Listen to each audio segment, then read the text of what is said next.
You're listening to God, Law, and Liberty with David Fowler and Gary Humble. We're putting culture on a collision course with the truth. Welcome to another episode of God, Law, and Liberty. I'm Gary. And I'm David. And, today will be good and encouraging because we're going to get into how horrible we are as human beings. But it's really, You wouldn't know that from looking around, would you? Yeah, I know. It just seemed, from looking at the news and whatnot, it just seems like people are just inherently good and amazing. Yeah. Just kindness abounds in our society. Yes. So it seems. Yeah. Well, I would like to, Okay, as we do every now and then, I'd like to start out with a dumb tweet of the week. And David, I know you're not super active on Twitter, so you may not really have a context for this or know what this means. But do you know what a troll is? Yeah, I do. Kind of those people those little dolls that were under the bridges, weren't they? and it's those people that sort of pop up on Yeah. social media every now and then to harass you. Well, Yeah, I actually have a history of and quite enjoy trolling the Tennessee Democratic Party's Twitter account. And so, this week, which I'm hoping for some more. I know we all are hoping for more developments in this. So it's probably something that you may want to tackle a couple weeks from now. But we've got quite a fight going on with our elections here in Tennessee, and we've got courts doing things they ought not to do, and basically taking over our elections and telling our Secretary of State and Governor that we have to do these absentee ballots for COVID-19 and all that sort of stuff. So anyway, they tweeted today. I don't know if I'm sure you know this. The Tennessee Supreme Court ruled that Tennessee must provide absentee ballots for everyone. So that ruling came down, I believe, yesterday. So Tennessee Democratic Party tweeted directly to Secretary of State Trey Hargett and Governor Bill Lee, after being told you were in contempt of court by a judge, followed by the Supreme Court uplifting the original court decision, we can't find any reason for you to continue waiting to implement safe and effective, no excuse absentee ballots. Of course, would you be proud of what I'm learning here at God, Law, and Liberty? I replied, I can. Judges are not lawmakers. Courts are not policy-making bodies. Judicial activists in robes have no business telling state officials how to run elections. It's way past time we stand up to tyrannical courts. Governor, stand your ground. Protect our elections. So anyway, that was my... and I hope we do that. God, I hope we do that. We'll see what happens. What's interesting to me is I mentioned it to a couple of the officials involved in this lawsuit. And I've not read the law. I've not read the opinion. It just came out Wednesday, so I haven't had a chance to read it. But here's the problem. The statute, as far as I know, as I would suspect, says that here are the conditions under which a state official can provide to a person a absentee mail-in, write-in ballot. Okay, so let's say you can do it because you've got a doctor's appointment that day. Let's say that's the only reason you can do it. Well, the court sits here and says, well, gosh, we've got this pandemic going on here and all kinds of other stuff, and it's not safe. So the question would be, okay, you think that law is not broad enough and it interferes with the right of people to vote. Fine. The law is too restrictive, meaning it's unconstitutional and it's unenforceable. Fine. Now, who then... I feel like we've had this discussion before. Who wrote the law that says I can send it out to anybody other than who the law specifies? You just told me that the one law that says, okay, you can do it if there's a doctor's appointment, that law is not enforceable. It's too restrictive. But that means I have to have a new law because otherwise I can't issue any ballots by mail. So see, even the Attorney General and the state, and the Secretary of State, and the Register of Elections are allowing the court, it would seem, like I say, I got to review the statutes, to in essence prescribe a duty that's not been prescribed by the statute. Which again is not the job of the court. That's right. They can sit here and say that law is powers. Period. That's right. They can say the law is too restrictive. Fine, but there's not another law to replace it. So I have no authority now to issue any. See, the judge is in essence saying, let's assume the statute says the Secretary of State shall mail out absentee ballot forms to people who have a doctor's appointment on the day of the election. And the court says, that's too restrictive. Okay. Can the court eliminate those words for people who have a doctor's appointment? Now, I would argue that he could say, well, I could sever that language off, but if that leaves it with a very broad duty, there's actually a court case from the Tennessee Court of Appeals in the Middle District that says when you sever language from a statute and it would expand the duties of the official, you shouldn't sever it, because it's up to the legislature to decide whether to expand the Secretary of State's duties. That's interesting. And that makes sense, right? Yeah. Do you want him to issue it to people who have a headache, to people who have a favorite TV show on that day, for people who have to go to work? Well, let the legislature decide who all those things should be. But when you just lop off the one provision, doctor's appointment, you've now expanded his duties to anybody. Yeah, which that's not a judge's decision. Yeah, it's not a judge's decision to make. And I don't know why our state elected officials won't raise that point.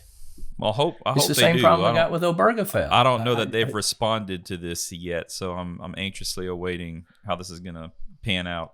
But I'm sure I know I told them you ought to raise this issue. If you want to enjoin the law, fine, but then I can't issue anything. So have at it. Right. Yeah, I guess if you want to enjoin the law, well, then I guess there's no absentee ballots at all. That's right. Yeah. Now you can bring the legislature back and they can pass something else if they want to. But anyway, that's just how lawless we've become, and how unwittingly, when a court says something, we tend to just jump, or we argue on the court's own terms. Well, that's a great way to lose. I'm going to accept all of your premises and parameters, and I lost. I don't know why. Maybe you should have challenged the premises and parameters. Yeah. But anyway, we've got to start. We're already off into it. We've got to start standing up to courts, and we've got to start impeaching judges. And sorry, this was totally my fault for bringing up the dumb tweet of the week. So that's just going to make our job that much harder talking about man's depravity here as we move forward. I mean, there's nothing to talk about. It's just true. So you want to go to the next subject? Yeah, right. Men are sinful. Next. I noticed that in my grandchildren. They're a year old this month, and somehow they seem to have a selfish gene in them. And it's funny you bring that up because we're gonna get into that here in just a minute. Yeah. Go ahead. Well, something that actually a scripture verse. Oh, and by the way, my son-in-law listens to this. I'm not faulting you for bad parenting. Okay, not his fault. That's it's not your fault if he's listening to this. It's just I was the same way. Okay. You've actually mentioned this. I'd like to start out with scripture from Romans, and you've mentioned this scripture verse a few times. Romans chapter 1 verse 18. For God's wrath is revealed from heaven against all godlessness and unrighteousness of people who by their unrighteousness suppress the truth. And we've talked about that quite a bit, that the truth is there, right? And God has revealed his truth to us. I mean, the very just nature reveals who God is. If if we're willing to look hard enough. And we actually That's right. have to, in our depravity, our nature is to do the work of constantly suppressing that truth and what that truth is. And even Second Thessalonians chapter 2 verse 10 goes on to say, and they perish because they did not accept the love of the truth in order to be saved. So it's not only a matter of, there being truth and looking for truth and accepting the truth. I mean, the bottom line is that we are called to also love the truth. And we've if you look around us today, I wanted to start with that because that's really hard to find in our society right now. It's to imagine that people love the truth, because it doesn't feel like we're searching for truth. We're just grasping onto anything that someone will throw at us. Here, believe this. Here, look at this. Here's this. And no one's searching for truth. And it leaves us in the predicament that we're in right now. Yeah, it really does. I didn't bring my Bible in here, but there's a passage in Jeremiah on that same point where he says, I think it's in chapter 5, but he says, I looked around and he said, nobody's doing goodness, righteousness, the truth. And he said, so I'll go to the elites. I'll go to the higher ups, in essence, is what he says. And he says, with one accord, have broken the yoke and burst the bond, and they don't want to be bound in by God's truth. But the important part about what Paul is saying there in Romans chapter 1, and he goes on into it in chapter 2, is that his whole point wraps up in chapter 3, that we're all guilty before God. Whether you have the Bible or you don't have the Bible, there is enough truth that comes through that we are guilty before God. Yeah. That's exactly what he's saying here in Romans 1. That's right. That's right. So, and the reason we're talking about this is, I'm looking around and we've got this whole defund the police movement. And so I want to step into this lie that we tend to believe in our society, that people are inherently good. Because what I'm hearing is there's this, we've got to defund the police, and we want to replace it with, like, I don't know, grief counselors and social workers, because because the idea is that if we remove the violence, like the violence isn't inherent in us. There's just these violent cycles that's making us violent, and if we remove the violence and we give people counseling and support, well, then all of that inherent goodness will bubble up to the surface. And I was doing a little searching on this and stumbled across this thing from CNN called the Wisdom Project. And so CNN has this entire CNN, right? Hear what I'm saying. Yeah. CNN has this entire section of their website called the Wisdom Project, and it's all of this, life wisdom for social goodness and all this sort of stuff. And it's run by a guy named David G. Allen. So he wrote this article about our inherent goodness, and here are some quotes. And I pulled these out because seems to be the prevailing thoughts of the age. He says this: we are hardwired for goodness. It's easier. Here's what I said about the kids. He says, I'm not sure if this guy has kids or not. He says, it's easier to recognize this fact when you think of children. Let me tell you something. I've got 3 little boys. And the last thing, now don't get me wrong, I've got wonderful, amazing, awesome little boys. But the last thing that comes to my mind when I look at my boys is that they are hardwired for goodness. they are. It's almost laughable. I mean, those little suckers lie, they cheat, they take, they sneak, they manipulate, and they use the love that you have for them against you and throw it in your face. That's what they do. Right. And you have to teach them not to do that. Left to themselves, it's what they do. Yeah. Yeah. I'm getting pictures of my little grandkids and little videos every once in a while. And it's interesting. They'll be doing something, and you'll see them look over their shoulder like, and they know, I'm not sure if I should be doing this, but I'm going to go ahead and hide in the curtains over They're here. waiting for you to tell them no because they know you should be telling them no. Yeah, they're thinking, I don't sure I should be doing this, but I'm going to do it till you say stop. Yeah, it's just crazy. I had a senator who came up to me. I got exercised in committee one day over some stuff that I thought was misrepresentation, distortions, and so on and so forth. And the senator came up and she said, I figured out what your problem is. And I said, well, great, tell me. She said, you believe people are basically bad, and they're not. They're really basically good. And she said, I've got a book that you might want to read this summer on that. And I said, well, great. Do you mind if I suggest something? And she said, a book. And she said, no. I said, actually, if you'll just read the first 3 chapters of the book, that's all you need to read. She said, what is it? And I said, it's the Bible called Genesis. And, when you think about the fact that Adam was hardwired by God to be righteous, made in the image of God, and yet he still wanted to be God. Even in a place of perfection. That's right.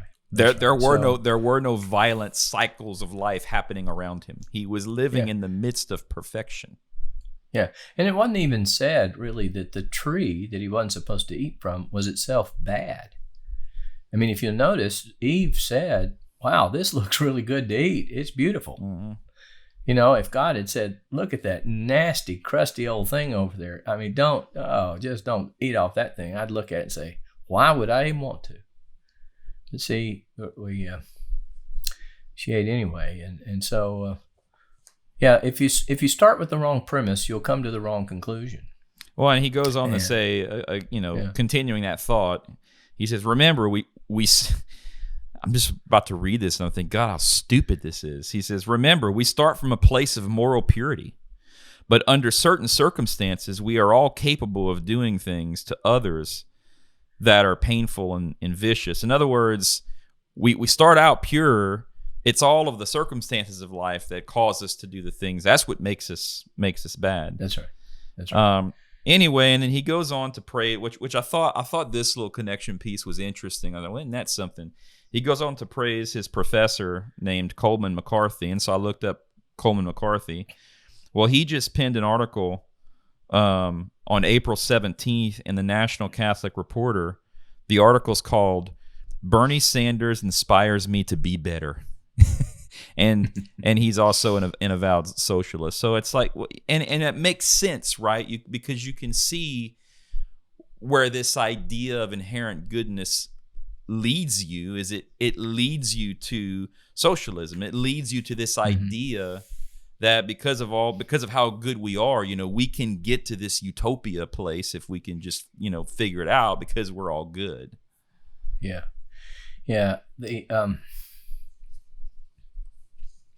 I think I've not said anything about it because I haven't really read exactly what people are saying, but I hear about the what's the term they're using? Systemic racism. Systemic racism, and they talk about the systems that are oppressive, and that enslave, oppress, tear down, whatever it might be, that give people an unfair shake. And so the solution is, well, if we will change the structures and the systems, then see this inherent goodness will come through. But the problem is, who created the structures and systems? Where did the supposed systemic racism come from to begin with? Because something had to pre-exist the system. Yeah, it's the thing in us that created the system. The system itself is not bad. An educational system is not bad per se. The problem is people who are bad get in control of an educational system. Government's not bad. It's just that bad people get in control of the government system, and they use the force for their own personal gain. You can change the government all you want. There's a great quote from de Tocqueville, and he says, if I'm being oppressed, it won't matter whether it comes from one person, the king, or 1,000 in the majority. I'm still oppressed. And so you can change the system all you want. My dad used to tell me that, now Dad's 89 years old, but he had an economics professor, business professor back in college.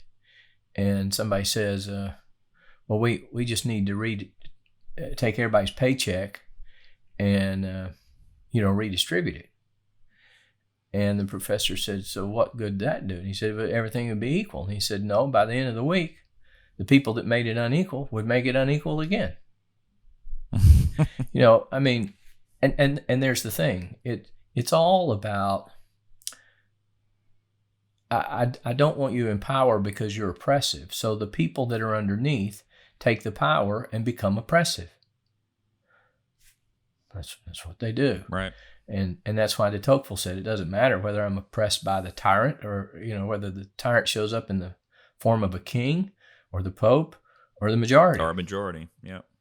I'm still oppressed.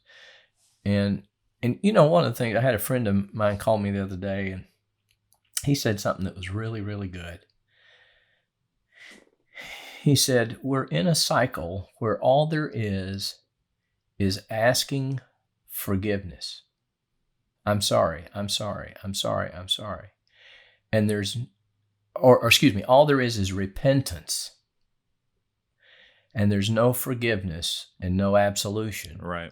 And no removal of guilt. That's exactly right. I can't do enough to expunge my guilt. And I thought, boy, that's a terrible thing, isn't it? When we feel like, there have been bad things that happen. Maybe I didn't do them.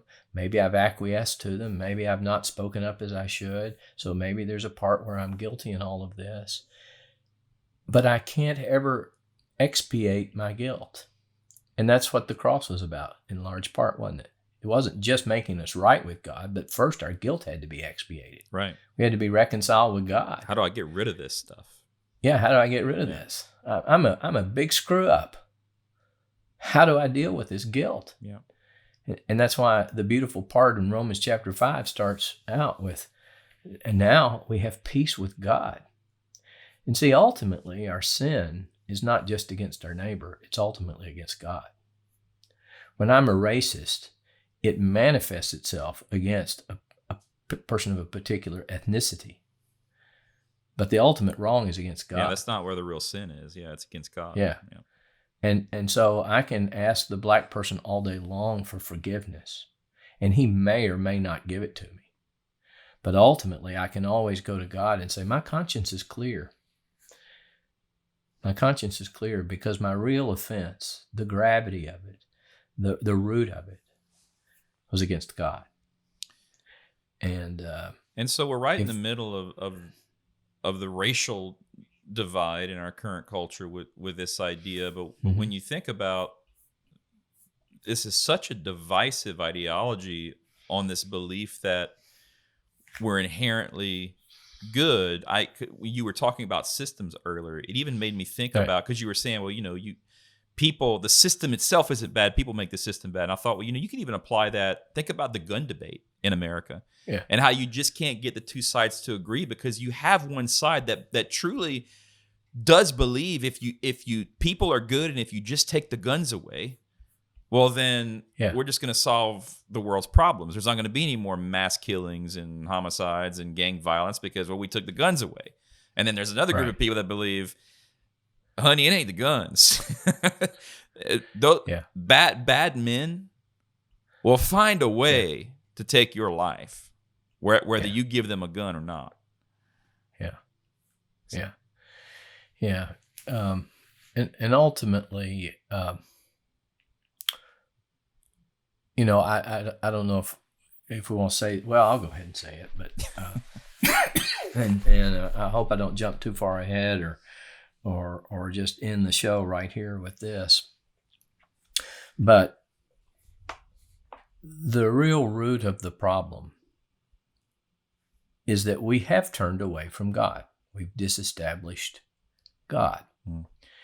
And the thing that's fascinating about where we are, and I've given a speech that I'm trying to convert into a little short booklet, I guess you could say, but beginning with a guy named Van Prinsterer, who I've often cited in my commentaries, Guillaume Groen Van Prinsterer, followed by his protege, Abraham Kuyper.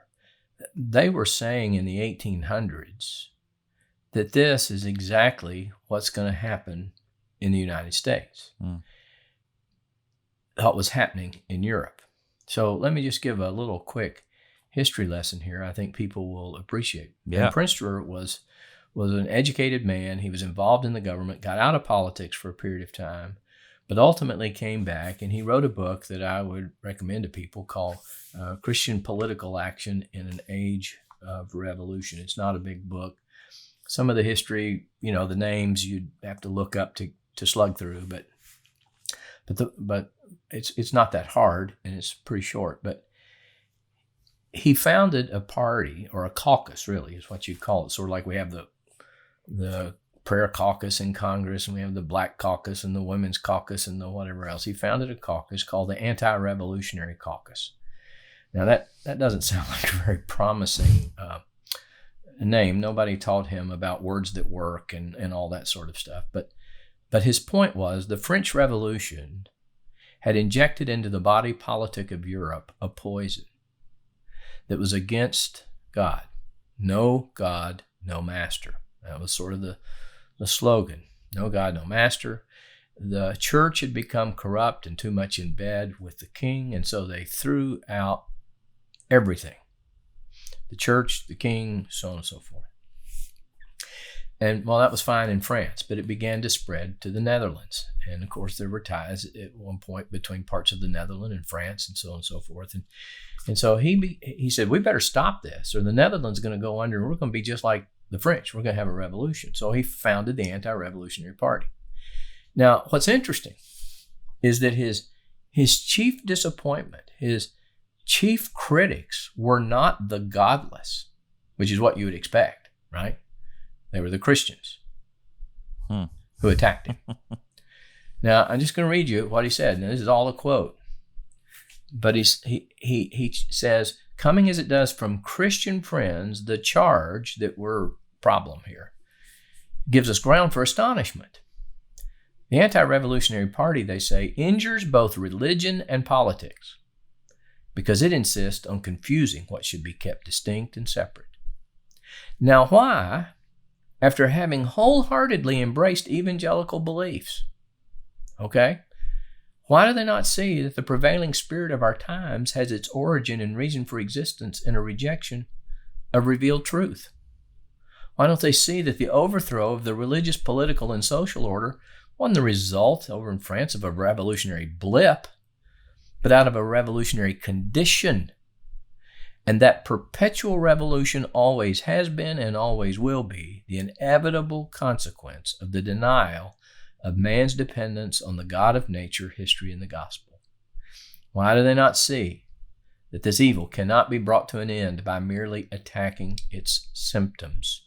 It has to be torn up by the roots. And what's fascinating is that he's talking here about the Christians. And he basically categorized folks as the liberals and the godless left. Okay, that's fine. They're godless ideology. But then he referred to the liberal center, warm believers who warned against excesses and preached moderation. That, if we can leave God out as long as we just don't go to excesses and on either extremes, you see. And so they compromise, so to speak, with the devil. And just a little bit of compromise here and there, and we'll be we able to can keep it under control. Yeah. And the reality is, because of our depravity, our bent human nature, we don't keep it under control unless God himself keeps it under control. And what did we find happened in the day of Noah? It says, every thought of the intention of their hearts was continually evil. That's who we are. When God removes his restraining hand, we become all evil. And we think somehow we got some innate goodness. The innate goodness is God's restraining hand. Yeah, there's this doctrine of common grace, right? I mean, that's so, where, it literally is just for the, in his common grace and for the good of mankind, God must provide some restraint. Otherwise, we'd kill each other within a week. Absolutely. Flat. Yeah. Yeah. And that's what Locke said, not Locke, but Hobbes. He said, the life of man is solitary, short, brutish, and nasty. It's every man against every man. And when God removes his hands, we are under judgment. Somebody said to me the other day, I think we're under God's judgment. And I said, I think it's pretty obvious we are. Because oftentimes God's judgment is letting us have what we want. And he just removes his restraining hand, his influence that holds back evil, his overruling our terrible decisions by his superintending providence. And we degenerate. And you know what I can tell you? That's what's going on. I don't want to say that's the story of my life, but gosh, I can think back on so many things like, Lord, no, I need this, God, and in His grace and His goodness, He'll say, okay, and then I realize, wait a minute, this thing that I wanted, it's not so great. Can you just go ahead and give me remove this. What you want to give me instead? Or can you get rid of this? Never mind what I want. Let's discover what you want. So we're kind of coming to the end of today. I sort of want to set up next week. So I mean, we're trying to set up at least a solid theological argument and foundation for the simple fact that we all understand that no, CNN is wrong, and we're not hardwired for goodness. That's right. That the base nature of man, even especially left unchecked by the grace of God, is evil. We are depraved. We have a sinful nature. I mean, that's if we understand anything about the gospel, we understand our sinful nature and our need for redemption, our need to be regenerated, our need for Christ. So that our founders had a clear understanding of this. And I look at that and I think, in the way they set up our government, even all the way from federalism, the way our republic works, the way that states and federal powers check each other, the way that the branches of government check each other, and the checks and balances that are there, and the separation of powers, and all these things that we've set in place to keep people's egos in check, because they knew no matter who was in the driver's seat that men were depraved, and you can't. There's no such thing as the benevolent ruler that's going to rule for your good. At some point, he's going to rule for his own good. That's right. So that's exactly what God told Israel when they wanted a king, didn't he? Are you sure you want a king? You sure? Well, he's going to multiply houses. Everyone else has one. We want one too. Right. And so I'll leave this here, which is something I've said we've brought up quite often, is Hamilton's comment in Federalist 6, in weighing the dangers and the contentiousness between the states, which is what they were arguing over, because they were looking at foreign powers, and this was during the Articles of Confederation, before we had we didn't have a centralized federal government at that point. Right. We weren't a union. We were 13 completely separate, completely sovereign states, and it was a train wreck. And in looking at all of that, this guy vying for power and this and that, Hamilton said of men that men are ambitious, vindictive, and rapacious.